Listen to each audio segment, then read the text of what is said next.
We finally have answers to one of the most important storylines for this Toronto Raptors team to close out the season, and that is what's really going on with Scottie Barnes, because it's clear as day that he has been struggling with his jump shot, and that's a clear piece that's going to impact the Toronto Raptors' future. So we'll discuss what's really going on with this situation according to the latest reports, as well as some of the developments we're seeing from the young guys out here on this Toronto Raptors team, and why finally, after the next couple games, we might be done with the tank. Yes, the pursuit for Cooper Flag, the capturing the flag, the mission has been pretty clear and upfront to a lot of Toronto Raptors fans, but now it could officially be over in the coming days. We'll break down why.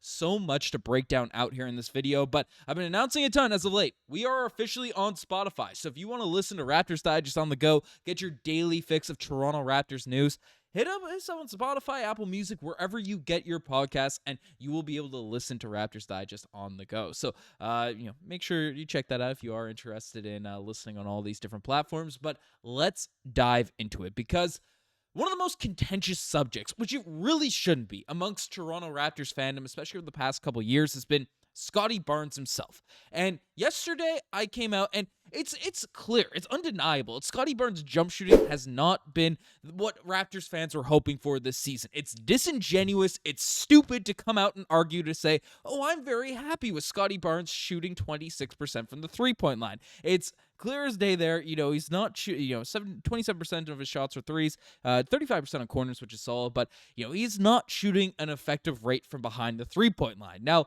I'm still very high on Scottie Barnes. I am a massive Scottie Barnes fan. I still think he is going to be a star player out there in the NBA. He's already been an all-star. He's already a star player.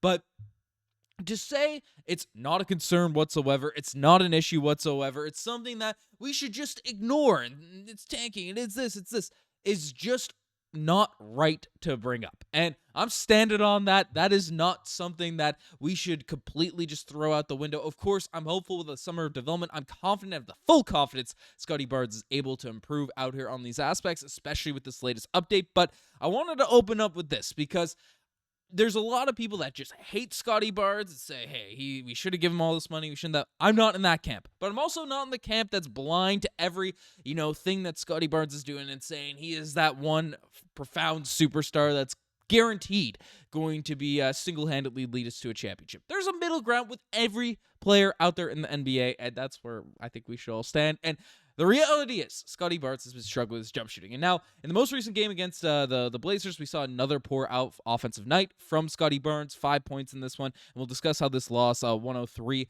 to 112 to the Portland Trail Blazers, affects the tank and all that in this video. But Scottie Barnes once again struggled. But now, we actually have some answers as to why Scottie Barnes has been struggling with his jump shooting. So, essentially, Barnes... regarding Scottie Barnes, Darko Rajaković came out and said that the finger issue is the culprit in his shooting dip, and that's something he's been trying to shoot with 3 fingers. It'll need rest to heal, but him playing for now is the decision that they've made. Now, you might look at this and be like, hey, this isn't a season where we are trying to capture the flag, we are trying to take some L's. Why on earth are the Toronto Raptors risking the health of Scottie Barnes long term to, have him play in these kind of meaningless games? Well, Scottie Barnes basically is, firstly, he wants to play, loves basketball, all that type of stuff, so that's a positive, but he also needs to hit a specific game requirement in order to be eligible for end-of-season awards, so that's all things that have to be factored in. And, of course, Scottie Barnes, he hasn't had the greatest of seasons statistically, like to get on an All-NBA team or anything like that. Of course, he has done a lot of things well. He's improved on defense. He's still going to be a star player. Don't get me wrong, but I don't predict him going to be getting any of these end-of-season awards. But to be eligible, he has to play in these games. So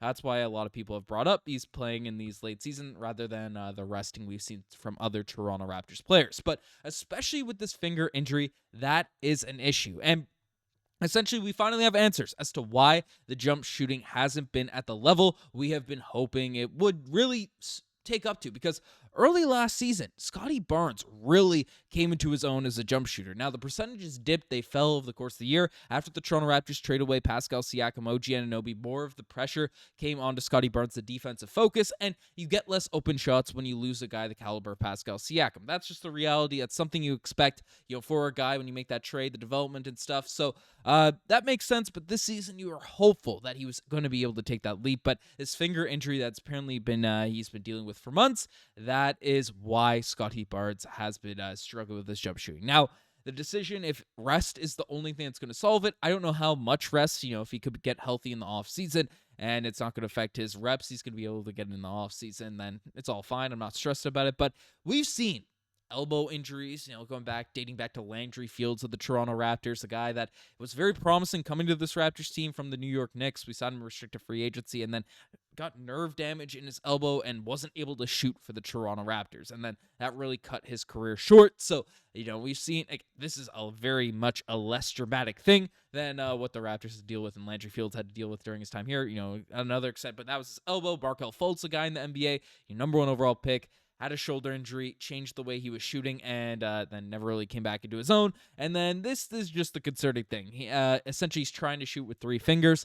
Everyone knows it's played basketball, played any sports. Muscle memory, especially with your jump shooting, is very, very crucial for developing as a jump shooter. So if you're taking months on end, shooting a different way, shooting with 3 fingers, doing something weird like that, that can you can unlearn the good habits that he probably picked up when his shooting development improved just 2 seasons ago. And in the long term, that's going to be tough to break out of if, we have such a big sample size of him shooting in a way that's not optimal for his form. So that is something that concerns me maybe a little bit more than it does other people, but that's the reality. We do have answers as to why that's going on. So hopefully this doesn't become an issue long term. Hopefully this decision isn't something that really messes up his jump shooting in the future, but because of course the Raptors are reliant right now with the financial investment, with how the team is constructed, on Scottie Barnes being that top tier guy. And he's going to have to at least be able to hit middies at a consistent rate for the Raptors to, jump back into that championship contention. So that is the reality. That's what's going on there with Scottie Barnes. Let me know what you guys think about the latest updates there. But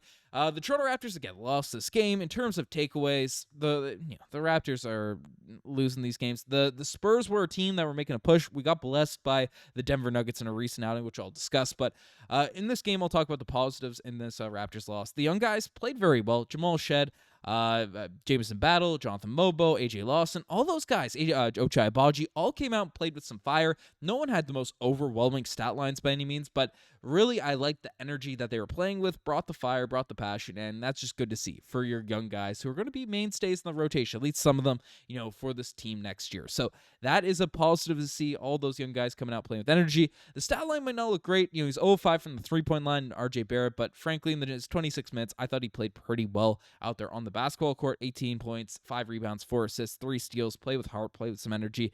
Again, the Raptors, they the back half of this game, we knew the Blazers were going to win, but it's I thought these guys came out and played very well. Orlando Robinson also has been making a name for himself out there with this Toronto Raptors team, proving that maybe he's the guy we can rely upon at the backup big man position going into next year as we're trying to compete. 14 points, 5 rebounds for him, 3 assists. So good stuff there from Orlando Robinson. But it's, it is what it is. We lost the Portland Trail Blazers. The thing that everyone's looking about for with these games is how does this affect our draft position? And now there is a 4.5 game sort of differential between us and the San Antonio Spurs. I think this mathematically separates us from the Portland Trail Blazers, but the Spurs are the only team we have to worry about to catch us in the odds.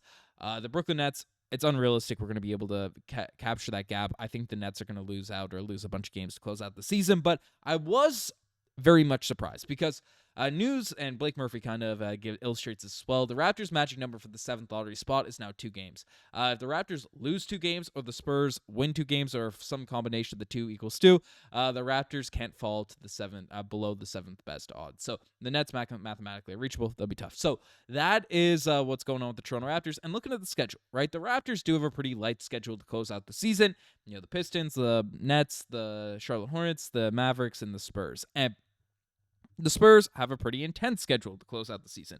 Cavs, obviously a team competing. The Blazers, who we just saw, have been playing a little bit better basketball as of late.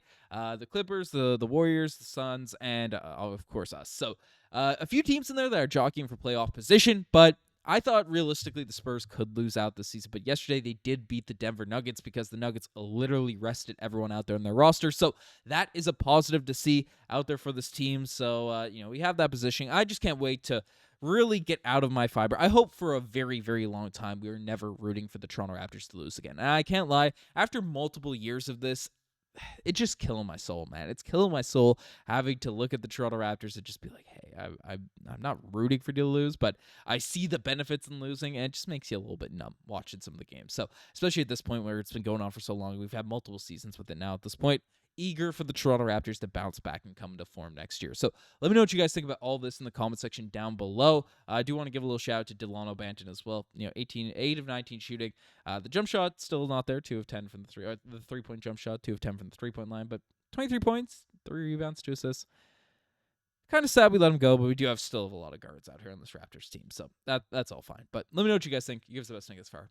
Subscribe to the channel. I'm signing out. Cheers.